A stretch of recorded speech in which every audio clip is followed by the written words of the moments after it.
the book says, "We may be through with the past, but the past ain't through with us." Jimmy Gator says as he's about to go out to host the quiz show. What do kids know? Let's find out.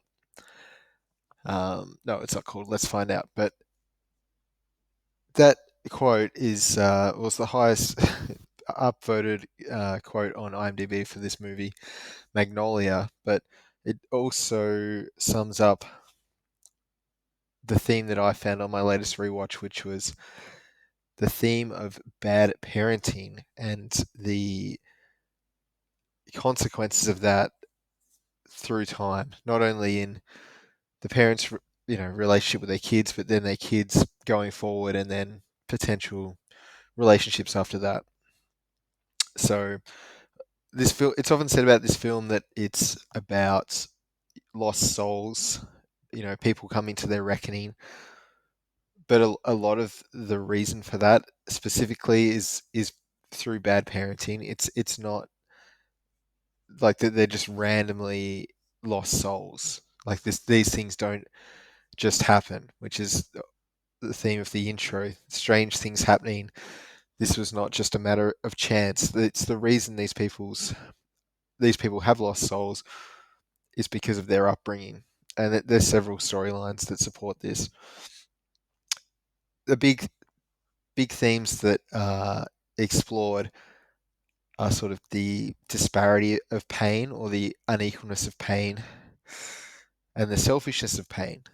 So people can inflict pain on others, but they might feel guilty or negative about something else they've done, which doesn't even really impact anyone else, but it impacts them, and they are almost acting selfishly by thinking that they're being unselfish by unburdening themselves. So one example of this is people confessing that they cheated on their partners, and it happens with Mackey Senior. He well, first of all, it happens with Julianne Moore's character, who's married to Mackey Senior, and she says that she comes to the conclusion that she loves her husband as he's on his deathbed after not loving him before that. She tries to get off the will, and one of the reasons that she uses is that she cheated on him over and over again, and she's cut up about it. She's crying to the lawyer like she's going through this big reckoning. But then later in the film, with Mackey Senior and Phil, he's talking about how he cheated on his first wife and how that was his biggest regret.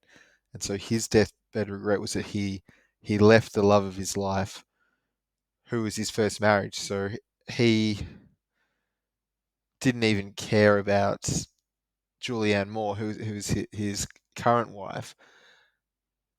He was still thinking about his first marriage, and that he had left her. And then, so that means like Julianne Moore, like she's cut up about cheating, but she lacks the awareness that her husband even cares. Like she thinks she's sort of the bad one, or that she's playing him, but you can't really play someone who doesn't care, And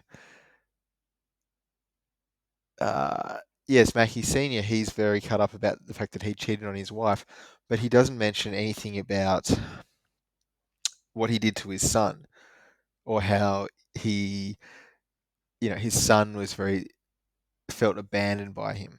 And so we see TJ Mackey, played by Tom Cruise.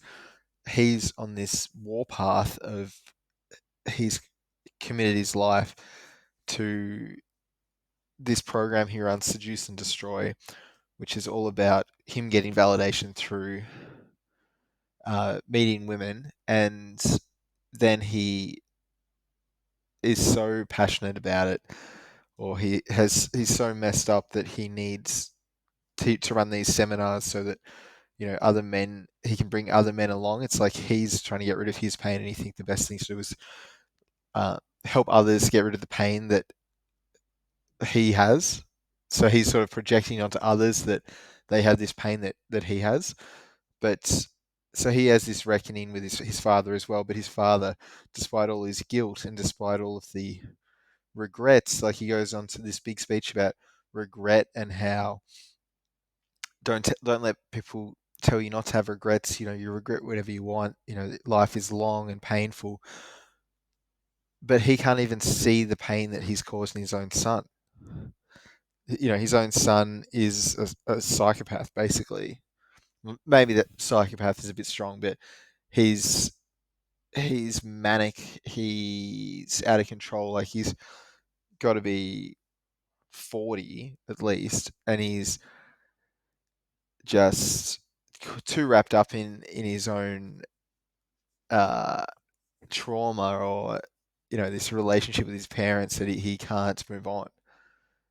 And the third instance of a character saying that they cheated is Jimmy Gator himself, the man who said, "We may be through with the past, but the past ain't through with us," which is relevant across this whole film. He confesses to his wife that he cheated, and she basically doesn't care because they're kind of, I don't know. It's like they're old, and it's like it's not really going to change anything. Like he still was with her throughout their lives. Like she's willing to forgive him of that, and not that everyone would, but in this circumstance, she does. And that's the thing that he consciously is thinking of when he's like, I have to confess something to you. But then his wife says, well, why doesn't Claudia speak to you? And he says, I don't know. And she says, no, I think you know. And he says, I think she may think that I molested her. And then his wife was like, well, did you? And he says, I don't know. And she's like you do know. And it is incomprehensible that he wouldn't know whether he'd done that or not. But you can look at it from the literal point of view that he is just lying and that he doesn't know, or the other way you can look at it is that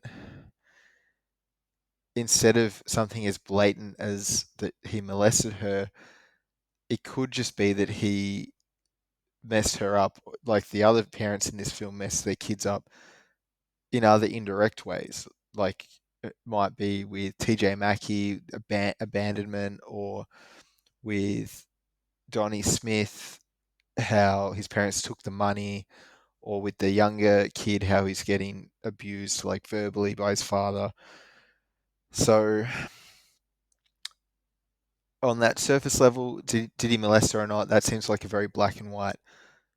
You would know whether you did that, but I think a point here is that a lot of these parents perhaps don't know what they're doing. So like their kids are getting messed up, but you could see like in the quiz kid with Donnie, his parents might think, well, they could rationalize it like he was too young to have the money, so we needed it for the family. And the younger quiz kid, like his dad could say, well, I was just trying to help him succeed. So it's like these characters, they have the parents in this film, they have guilt about cheating, which is like, I think the message is like cheating just hurts the cheater the most emotionally. The person who's been cheated on doesn't go through as much turmoil as the person who did the cheating. It's a selfish guilt to hold. It's like they almost give themselves a pat on the back for feeling guilty about something, but it's just their burden to carry. So Claudia has been molested by her father, who claims to not know, but that is an extreme example. But she's really just this child of parents who has been messed up and is now left in the world to try and survive. And she's doing coke basically throughout the whole film, and it doesn't seem to make her very happy. It's like she just has done so much that she just needs to be doing it all the time just to function. And she gets visited by Jim, the police officer, and he's I don't know. It's quite obvious that she's on drugs, but he seems to not notice, or if he does, he just wants to see the good in her. And they go out to dinner, and she says, "Would you object to never seeing me again before leaving?" But then he ends up coming back, and he wants to be with her, I think. And sort of the end of the movie is her smiling at the camera, and it's like a nice ending. But like the question is like, is this the ending, or is this just a new cycle where you've got two people getting together who don't really know what they're doing? Like they have good intentions, both of them, but it's it's so difficult for these people. I think it's showing that people are so can be intelligent, but they're so selfish and self-centered that they're blind to all the sources of their pain, or like their self-loathing and where it comes from. So they can't adequately take that off themselves and put it on their parents when it's needed. They can't integrate that pain into their lives and then live healthy lives with that knowledge. Like again, it comes back to, we may be through with the past, but the past ain't through with us. Like if these people haven't gone through the reckoning of what's happened to them, they will continue living their lives, perhaps shoving down the things that have happened and not being able to move forward. And I think even with Claudia and Jim, it's quite interesting that he has the same name as her father, which I think indicates that perhaps she's just entering into a new relationship with a man who's going to take, I don't know, not like that Jim, the police officer, is going to be like Jimmy Gator, but to Claudia, perhaps she will put him in that role, and that's why they have the same name. Like, it doesn't really matter who he is. Like, she's going to be too caught up in her own experience and her own selfishness to see that he's different if he's different, and to be able to have a healthy relationship. Donnie Smith, the quiz kid, he's he starts off, and we basically see his story through the younger quiz kid, but he starts off as intelligent and bright, but like the young quiz kid, it's that brightness is being taken advantage of by his parents, and his parents take all his money, and Donnie, who's again has to be in his 40s, like he still can't get over that. He's still going to the bar and talking about how his parents stole the money off him. He hasn't been able to move on or recover. And I think it's like these cases of trauma, like some people never can get over it. And it's not that you should just get over it, but you should recognize what happened and then be able to move on. So Donnie's, he's got money problems, but bigger than that, he's got love problems. He says he's got a lot of love to give, but he doesn't know where to give it. And it's really tragic because the he's a gifted kid, and so he is bright. So there's a lot of spark within him, but because he's from a very early age, he's been sabotaged by his parents. He has no framework for what love is or what love should be, and I think it even complicates things that uh, he's into Brad, the bartender, so he's gay as well, which would make that even harder in especially in that era, not being quite as accepting as things are today. But he's, you know, Donnie sort of spent a lot of these middle years, I guess, floundering or making himself small, like in the song "Goodbye Stranger." Like you think, oh no, sorry, in "Wise Up" by Amy Mann, you think one drink will make you shrink or something. It's like one drink will make you small, and like then you won't have to deal with your problems. And that's sort of what he's been doing, going to this bar. Like the bartender says back again, so he's just trying to make himself small. But like again, as the song Wise Up says, like it's not going to stop. So you can't live in denial. You can't push your problems away because you may be through with the past, but the past ain't through with you. It will come back and give you the reckoning, as it does to all these characters. And it's not, as the introduction says, a matter of chance. It's these things are happening because of the things in the past. What we see in the future, it's not just random events. Even though there's so many different storylines, it's not all these random things. It's things happen and there's consequences. And Magnolia is a great film for seeing those consequences play out. The soundtrack is incredible. Donnie Smith, he's always driving around to Dreams by Gabrielle, sort of like a nice pop song about how dreams come true. I think it plays like about 4 times while he's driving around. Save Me at the start of the movie, which is the lyrics are so perfect for this film, about feeling that feeling of being broken, and the ranks of the freaks who suspects they could never love anyone, like because these people haven't received love from their parents as they should have. They think that they're broken, even though there's really nothing inherently wrong with them. It's just the feeling that they're broken and the yearning for love, but not really knowing how to do it, as Donnie and Jim and Claudia exhibit, and TJ Mackey even as well exhibit that perfectly. And the logical song is another perfect one for the childhood theme. Like when I was young, I thought the world was so wonderful, magical, a miracle, and then he goes on to say how the world is not that way after that. And that's what the characters are dealing with, just still that fallout of that childhood trauma, basically. Um,